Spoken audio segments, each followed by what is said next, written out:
Oke, selamat datang kembali di Aircut Capital Reveals episode ke-45. Kali ini gue akan membahas mengenai analisis teknikal dari saham Antam, Bank, Agro, Tins, Mari, Kalbe Farma, BNBA, PSAB, DFKFT, serta BBRI.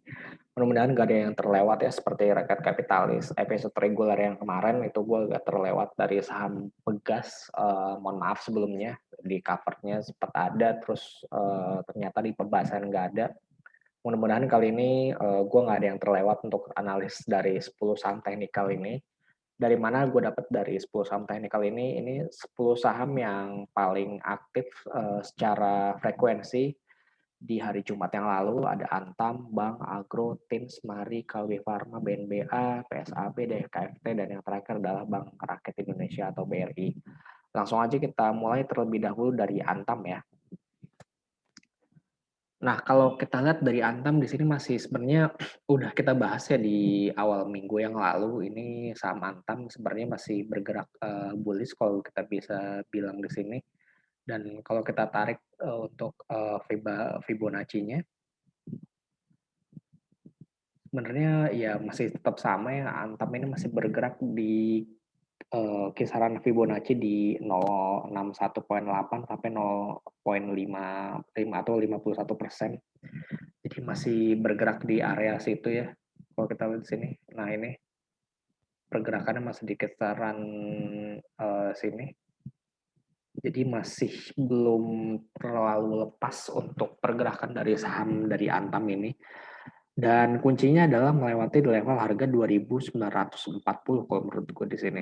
Karena ini resistensi Antam dalam jangka pendek ya. Dari 11 candle-nya dia itu ini paling yang perlu ditembus untuk melanjutkan penguatannya ke arah 3.000 bahkan 3.200. Nah, seperti yang udah gue bahas minggu lalu, berapa sih saham Antam ini kalau misalnya naik terus gitu?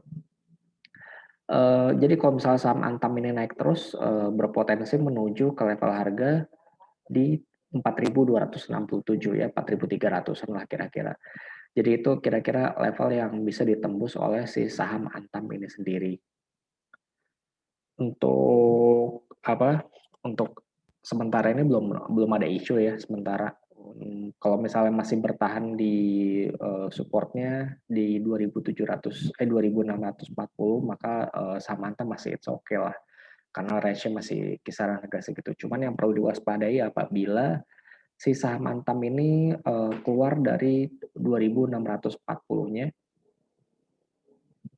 2640 menuju ke level di kisaran harga 2400-an kemudian ke 2000, maka itu ada sinyal yang cukup mengkhawatirkan dari saham Antam ini karena kelewat dari level harga 2100-nya atau 2070, maka Antam berpotensi berbalik arah ya dari yang bullish bisa dikatakan di sini.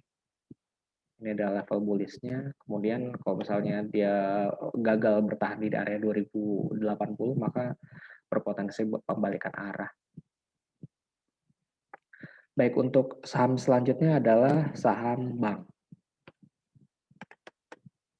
Bank ini merupakan saham baru ya, jadi yang baru IPO beberapa hari yang lalu. Ini tepatnya tanggal, bentar,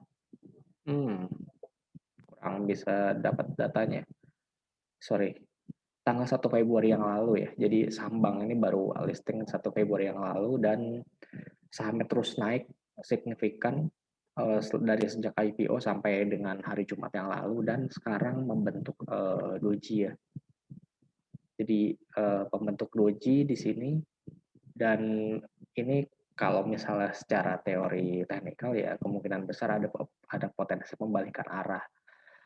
Potensi pembalikan arahnya ke arah mana sih kira-kira di level harga ini ya untuk pembalikan arahnya? Nah, jadi pembalikan arah itu ada di kisaran harga di 980 sampai 910 untuk membalikan arahnya dari saham untuk koreksi di saham bank ini. Jadi bagi yang udah punya dari awal ya mungkin bisa dijual, dia realisasikan keuntungan terlebih dahulu, dan apabila yang belum ada yang punya, gue sih nggak begitu saran untuk masuk ke saham bank dulu ya, soalnya ya secara teknikal juga belum terbentuk apa-apa, perlu beberapa bulan lagi untuk bisa kita lihat saham bank ini seperti apa ke depannya. Karena kalau saham yang baru IPO itu ya euforianya besar, kemudian masih ada dari kasarnya kayak dijagain sama underwriting-nya lah. Cuman ya makanya itu yang apa sih nggak begitu, gue nggak kurang begitu suka sama saham IPO ya sebenarnya di situ ya, karena pergerakannya itu tercenderung sangat liar kalau menurut gue. Ini kan saat cari saham yang lain aja yang bisa menghasilkan keuntungan yang maksimal buat kita. Dan yang selanjutnya adalah kita bahas saham agro. Saham agro niaga ini juga udah pernah kita bahas juga di minggu lalu, cuman kita bahas lagi nggak apa-apa. Nah, kalau kita lihat saham agro ini supportnya di kisaran harga 750-an ya di sini. Nah, ini agro juga mirip-mirip seperti Antam bahwa agro ini berada di 51%-nya dan 38,2%-nya untuk supportnya. Dan ini juga berada di range yang kecil ya sebenarnya kalau bisa dibilang di sini. Jadi range-nya itu hanya bergerak di kisaran harga 1160 ya sampai dengan di 960-an, range-nya ada di situ. Jadi ya mirip-mirip seperti Antam tadi, ini juga masih bergerak sideways dalam jangka pendeknya, dan kita lihat aja nanti saham agro ini seperti apa. Yang jelas saham agro ini jangan sampai turun di bawah harga level 750-nya, karena kalau turun di level harga 750-nya maka bisa berpotensi membalikan arah sama seperti Antam tadi. Untuk sekarang masih no issue karena masih bergerak sideways untuk saat ini. Bisa peluang untuk naiknya masih ada, tapi yang harus diwaspadai adalah pada saat dia turun dari level harga di 955 itu patut diwaspadai. Kalau misalnya syukur-syukur bisa ngelewatin harga 1160 bisa naik lagi, ya itu bagus. Berarti saham si agro ini breakout dari jangka pendeknya dan menuju ke level selanjutnya di 1400-an. Oke, kita lanjut aja ke saham berikutnya. Saham berikutnya itu adalah dari Santins ya. Santins. Santins ini sekarang sudah berada di resistennya kalau kita lihat di sini. Resistennya itu di sekitaran 2400. Ini titik yang penting banget untuk si Santins karena apabila berhasil melewati candle-nya berada di atas ya. Dengan catatan candle-nya ada di sini nih. Nah, candle-nya ada di sini, maka si saham Antam ini berpeluang untuk melanjutkan penguatannya. Kalau misalnya gagal, ya mungkin bisa terjadi pembalikan arah juga untuk saham TINS ini sendiri. Kalau kita lihat secara Fibonacci ya, seperti apa sih kalau secara Fibonacci? Nah, kalau kita lihat secara Fibonacci level harga selanjutnya dari saham TINS ini ada 3061 secara ini ya, secara Fibonacci ya kalau kita lihat. Bentar. Ya 3100-an lah bisa dikatakan. Dengan syarat bahwa level harga di 2000 berapa nih? 2540 ini dapat dilewati oleh si saham TINS. Dan si saham TINS ini sebenarnya jangka pendeknya ya bisa dibilang ini ya bullish ya. Soalnya supportnya terus naik. Cuman sekarang masih tertahan di resistennya aja kalau kita lihat di sini. Nah, justru ini ada pola di scanning pas dia scanning ya. Pokoknya kalau misalnya si resistennya tetap, supportnya terus naik, maka kalau misalnya dia berhasil melewati garis resistennya, maka bisa breakout ke atas lagi untuk saham TINS ini sendiri. Jadi dari saham TINS, kemudian tadi saham agro, kemudian saham Antam, yang cukup prospektif sebenarnya ini ya saham TINS ya, karena dia berhasil terus melanjutkan penguatannya dan membentuk support-support yang baru. Sekarang tinggal bagaimana ceritanya bahwa resistennya ini di area 2.500-an ini bisa dilampaui. Itu aja dulu untuk si saham TIMS. Untuk jangka pendeknya udah cukup bagus karena super terus naik, bisa dikatakan ini dalam jangka pendeknya sudah bullish lagi. Cuman perlu melewati resistennya terlebih dahulu untuk sama TIMS. Yang selanjutnya adalah saham Mari ya, atau Mahaka Media Integra kalau nggak salah. Mari. Mahaka Radio Integra. Untuk saham Mari sendiri ini berbentuk doji ya. Kalau kita lihat, bentar gua hapus dulu untuk si nah ini kalau kita lihat berbentuk doji. Jadi potensi koreksinya untuk hari Senin nanti ini cukup ada ya, karena memang mengalami penguatan yang cukup bullish beberapa hari minggu yang lalu dari awal tahun.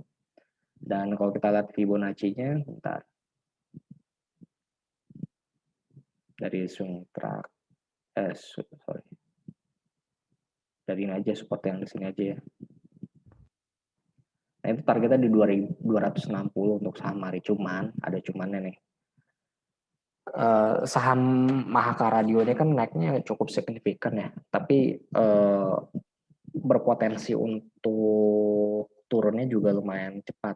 Oleh karena itu saran gue sih kalau misalnya bagi yang tertarik saham Mari sih tunggu aja di level harga 142-an sampai 130. Di level 50% dan 38,2%, menurut gue ini lumayan worth it ya. Soalnya kalau dia koreksi di sini sampai di 130 kemudian naik lagi, maka confirm bahwa sahamnya ini bisa dikatakan bullish. Soalnya dia berhasil membentuk new low baru. Memang dia nanti misalnya dia koreksi, kemudian pada saat di level 130 di level ini saham Mari kembali naik lagi, maka confirm bahwa saham ini cukup kuat level harganya untuk kembali melanjutkan bullishnya gitu.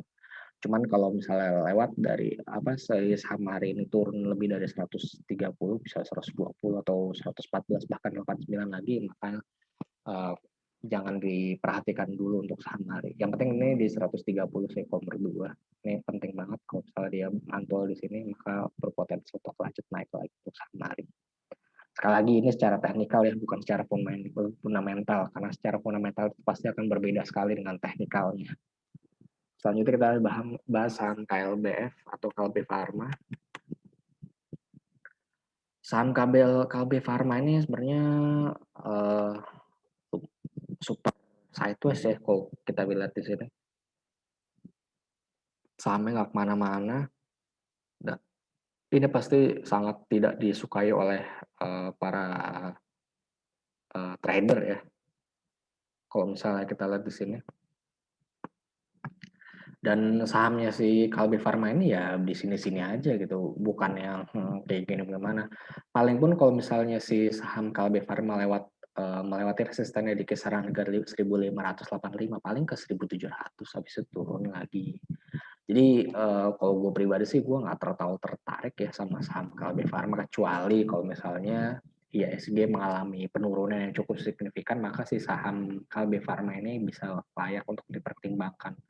Kenapa layak dipertimbangkan? Karena kalau kita lihat pergerakannya nggak terlalu ekstrim seperti saham-saham yang lainnya. Dia cenderung sideways, terus itu yang sebenarnya dibutuhkan pada saat market bearish. Saham-saham seperti inilah yang kita butuhkan. Coba bentar, kita lihat Maret. Dia Maret ikut turun juga, cuman nggak dalam-dalam. Tapi dalam juga sih ya. Cuman setelah itu dia sideways, terus pada saat September kemarin IHSG turunnya lumayan signifikan, tapi dia tetap sideways. Maka itu kalau misalnya ya gue sih nggak terlalu suka ya saham kayak gini ya. Mungkin kalau ada yang suka saham kayak gini ya silahkan beli. Kalau gue pribadi gue nggak terlalu suka saham yang sideways lama kayak begini, karena ya buat apa gitu, masih cari saham yang bullish sekalian, bisa kita investasi atau trading ke depannya. Kemudian selanjutnya adalah saham BNBA. Saham BNBA ini adalah saham Bank Bumi Arta. Katanya dia mau jadi bank digitalnya siapa ya, gue agak lupa beritanya. Dan kalau kita lihat di sini, emang masih strong bullish ya kalau di sini kalau kita lihat. Paling pun kalau misalnya si saham si BNBA ini koreksi paling ke 1043 atau di 925. Paling itu untuk koreksinya si apa titik koreksinya si BNBA. Sebenarnya BNBA ini ada apa sih kalau kita lihat di ini ya di IDX. Di IDX itu masih dia malah menyelenggarakan public expose ya. Jadi bagi yang punya saham dari BNBA ini bisa ikut public expose-nya hari Selasa jam 2 sampai jam 2.30 lewat Zoom. Ini ada materi public expose-nya nanti akan di-share tanggal 22 Februari besok dan hasil public expose-nya di-share di tanggal 24 tahun 2021. Jadi kalian bisa lihat di sini ya di keterbukaan informasi idx.org.id perusahaan tercatat keterbukaan informasi untuk melihat kode perusahaannya apa ketik aja di sini. Kalian bisa lihat di sini penjelasan-penjelasan dari saham yang kita punya gitu. Kalau kalian misalnya punya saham BNBA ya kalian bisa cari di sini. Untuk secara teknikal sendiri sih gue masih belum menyarankan ya masuk di sini karena ini spekulatif sekali gitu karena udah naik 1, 2, 3, 4, 5 hari berturut-turut gue nggak tahu ke depannya kayak gimana jadi gue nggak terlalu menyarankan untuk masuk ke saham BNBA sih kalau gue pribadi karena terlalu ekstrim pergerakannya nanti kalau misalnya turun pun juga turunnya ini lumayan bisa dalam banget kalau misalnya dia koreksi. Selanjutnya adalah saham PSAB. Saham PSAB ini ada dua double top ya kalau kita lihat di sini di kisaran harga 300 dia belum berhasil menembus resistennya sampai dari bulan Agustus sampai dengan di Desember yang lalu dia nggak berhasil tembus untuk resistennya. Untuk supportnya sendiri di kisaran harga 190 ya untuk supportnya. Dan ya nggak terlalu menarik juga sih ya kalau misalnya kita lihat di sini. Sahamnya memang masih ada di bawah, cuman dia membentuk jarum panjang banget nih. Jadi berpotensi nggak begitu menarik untuk esok harinya. Soalnya ini ya bisa mengalami koreksi di kisaran harga 220-an. Kalau misalnya bagaimana sih ke depannya PSAB? Ke depannya PSAB kemungkinan masih akan sideways ya. Kalau kita lihat di sini palingan kalau misalnya pun dia bergerak menguat paling ke level harga 260, kemudian ke level harga 300 paling itu aja sih. Soalnya belum ada sesuatu yang biasa menggebrak saham PSAB ke depannya. Soalnya harga emas juga udah mulai turun lagi. Oleh karena itu sampai Saben yang tadinya yang salah satu primadona di tahun 2020 jadi mulai luntur lagi pesonanya di tahun 2021. Kemudian kita bahas saham DKFT. Central Omega Resources. Ini gue kurang tahu saham pertambangan apa. Kita lihat secara teknikal aja ya kalau gitu. Kalau kita lihat secara teknikal ya ini memang sudah ada di level harga 38,2% ya. Jadi jangka pendeknya itu masih sideways untuk saham DKFT. Masih bisa oke lah, masih bisa oke sebenarnya. Karena dia sebelumnya kan bentuk ini ya, sideways di sini, kemudian breakout, kemudian sideways lagi, dan kita harapkan kalau misalnya dia breakout lagi dari harga 208 ya, misalnya dia breakout gitu, dan dia melanjutkan sideways-nya lagi di sini di kisaran harga 208 sampai dengan di 225 atau 230. Kita harapkan dia bikin sideways lagi di sini ya. Kemudian dia bikin lagi sideways di sini. Itu sih yang kita harapkan ya. Kalau misalnya kejadiannya bagus gitu. Cuman kalau misalnya nggak sesuai dengan skenario ya ini sahamnya bisa turun lagi gitu. Gue kurang tahu ya DKFT ini pertambangan apa. Kalau batu bara sih kalau misalnya tinggal tunggu laporan keuangannya aja di bulan April sama Mei mendatang. Kalau misalnya saham pertambangan minyak. Ini juga dilihat di April sama Mei karena harga batu bara sama minyak di terutama harga minyak ya di tahun 2021 udah mulai bangkit lagi. Harga batu bara juga masih ada di level atas meskipun sempat turun banyak di Februari, dari awal Februari sampai sekarang. Jadi itu yang perlu diperhatikan, dia ini saham komoditas apa. Itu yang perlu diperhatikan sih kalau menurut gue. Kemudian mungkin ini yang terakhir ya. Yang terakhir adalah saham BBRI. Ya, ini BBRI kemarin naik cukup signifikan 2,57% setelah sideways ya. Kalau kita lihat di sini, bentar.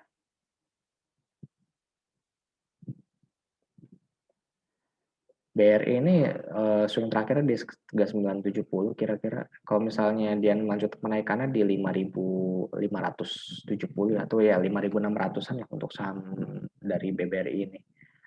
Saham BBRI ya memang saham indeks, jadi kalian punya sendiri pun nggak bermasalah karena cukup bagus juga untuk ke depannya. Jadi ya untuk saham BRI sih masih oke lah untuk kita simpan ke depannya meskipun sekarang 790 nggak masalah menurut gue karena kalau misalnya ISG naik pun dia akan ikut naik. Tapi kalau misalnya masih ragu-ragu sama saham BBRI bisa tunggu aja di 4.500-an ya untuk saham BRI ini karena mungkin aja bisa ke sana lagi. Who knows, who never knows, kita nggak pernah tahu.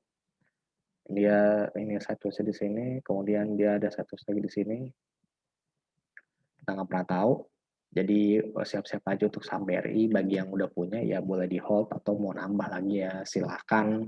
Kalau kalau gue mau nambah lagi saham BRI sih mendingan gue nungguin ini dulu sih breakout dari 4950-nya dulu. Kalau misalnya dia berhasil breakout baru gue tambah lagi. Kalau misalnya belum berhasil breakout ya gue keep aja dulu. Kan udah ada banyak harga yang lama-lama jadi nggak terlalu masalah. Ya kalau misalnya rumusnya gampangnya gini, kalau BRI naik ya IHSG akan naik. Itu intinya itu aja. Kita lihat IHSG ya. Secara garis besar IHSG masih sideways di sini. Sideways-nya sudah dari awal Januari ya sebenarnya di sini. Sideways di sini kemungkinan kalau mau turun pun ke 6.000. Kalau misalnya jangka agak menengahnya. Kemudian kalau misalnya jangka pendeknya mungkin di kisaran 6.100-an ya untuk IHSG ini. Jadi memang IHSG sekarang masih sideways. Gua harapkan sih setelah sideways ini bisa melanjutkan lagi penguatannya dan nggak lanjut turun ke bawah ya. Itu harapan kita semua gitu. Soalnya kalau misalnya IHSG turun ke bawah lagi, ya gua nggak tahu ya. Saham-saham yang lainnya pun yang mid cap dan small cap seperti saham-saham yang kita bahas tadi itu bakalan turun signifikan banget ke depannya. Kalau misalnya IHSG itu turunnya misalnya 1%, 2%. ISG kemarin turun 1% aja ada banyak saham yang turun sampai 4% sampai auto reject di 6% sampai 7% kan. Makanya itu yang nyebabin ISG itu sensitif banget sama penurunan dan kenaikan gitu. Oke, mungkin itu dulu ya dari penjelasan gue untuk saham-saham teknikal dari Antam, Bank, Agro, Tins, Mari, KLBF, BNBA, PSAW, KFT, dan BBRI. Jangan lupa untuk like dan subscribe Konvert Kapitalis. Jangan lupa follow Twitter kita di Rakyat Kapitalis. Dan kalau ada pertanyaan bisa email kita juga di rakyatkapitalis@gmail.com. Disclaimer, segala rekomendasi dan analisis saham oleh Rakyat Kapitalis melalui YouTube dan podcast hanya opini pribadi. Kami tidak bertanggung jawab atas keuntungan dan kerugian yang Anda alami dari aktivitas investasi yang Anda lakukan. Farhan, pamit undur diri dulu. Mudah-mudahan kita bisa berjumpa kembali di episode berikutnya. Bye-bye.